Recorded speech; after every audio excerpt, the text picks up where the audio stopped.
La haute pression, c'est vraiment un tueur silencieux. C'est d'ailleurs pourquoi que je tente souvent mes clients avec ça, de s'acheter une machine sur Amazon. Ça coûte à peu près 100-150$, ça peut carrément te sauver la vie. Qu'est-ce que ça cause la haute pression? Les problèmes à court et long terme. Premier problème que ça peut occasionner, c'est des problèmes cardiovasculaires, donc des crises de cœur, insuffisance cardiaque. Deuxième problème, ACV, donc caillots sanguins, plus de chances d'avoir des caillots, que ce soit un caillot d'un jambe qui monte au cerveau, etc.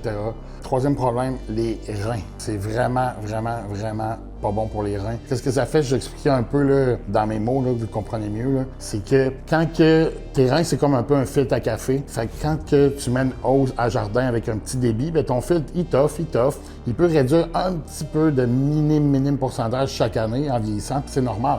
Le problème, c'est quand tu fais de la pression, c'est comme si tu allais mettre un tuyau dose de pompier à la limite là-dessus. Fait qu'à un moment donné, bien, ça se désintègre. Fait que tes reins, ils mangent la claque. Fait que vraiment pas bon pour les reins, la haute pression.